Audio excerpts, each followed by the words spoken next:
ఎప్పటి నుంచో జర్నీ. మజిలీ అనే సినిమాలో ఇద్దరం ఫ్రెండ్ క్యారెక్టర్లు చేసాము. అప్పటి నుంచి అప్పుడు ఎలా ఉన్నాడో ఇప్పుడు అలాగే ఉన్నాడు.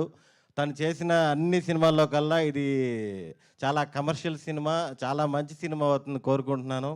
Thank you.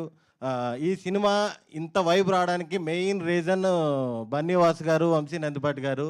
వాళ్ళు ఎప్పుడైతే ఈ సినిమాలోకి ఎంటర్ అయ్యారో అప్పటి నుంచి సినిమా నెక్స్ట్ లెవెల్లో వెళ్తుంది. దాని గురించి టీంలో ఫన్నీగా ఒకటి అనుకుంటున్నారు సార్. సుప్రీం సినిమాలో ఒక కామెడీ ట్రాక్ ఉంది సార్. ప్రభాస్ సీను గారు, పృథ్వీ గారు వైట్ అండ్ వైట్లు వేసుకొని వ్యాలెట్ పార్కింగ్ అని కేసు తీసుకొని కారు ఎత్తుకెళ్ళిపోతుంటారు. అలాగా బన్నీవాస్ గారు, వంశీ నందిపాటి గారు మంచి కంటెంట్ సినిమాలు ఏదున్నా సరే మేము చూసుకుంటా ఉంటారు. ఆ సినిమాని హిట్ చేసి చూపిస్తున్నారు. Thank you sir, thank you so much.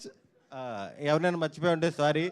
మా టీం టీవీఎస్ ప్రొడక్షన్ ఏదైతే ఉందో అందరూ చాలా కష్టపడ్డారు. టీం అందరూ, డిఓపి గారు, ఎగ్జిక్యూటివ్ ప్రొడ్యూసర్ రమణారెడ్డి గారు అందరూ డే అండ్ నైట్లు కష్టపడి చాలా మంచి సినిమాని అందించారు. Thank you so much. మామూలుగా నరేష్ గారి గురించి సార్, నరేష్ గారి గురించి అదే ముందుంటే పర్లేదు, ఇంతమంది వెనకుంటేనే కంగారు.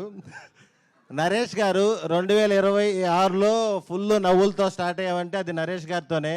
నరేష్ గారి కాంబినేషను ఎప్పుడు కూడా మాకు చాలా చాలా హ్యాపీగా ఉంటుంది.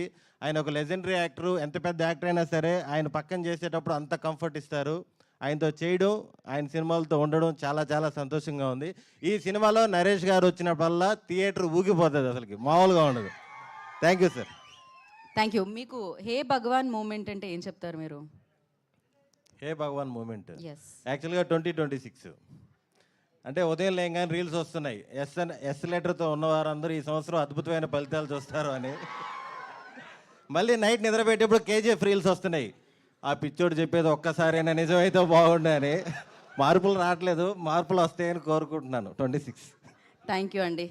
మార్పు కలగాలి, మార్పు రావాలి అని మనస్ఫూర్తిగా కోరుకుంటూ ఇప్పుడు నేను హే భగవాన్ సినిమాని మనందరికీ అందిస్తున్న డైరెక్టర్ గోపి గారిని మాట్లాడాల్సిందిగా కోరుకుంటున్నాము.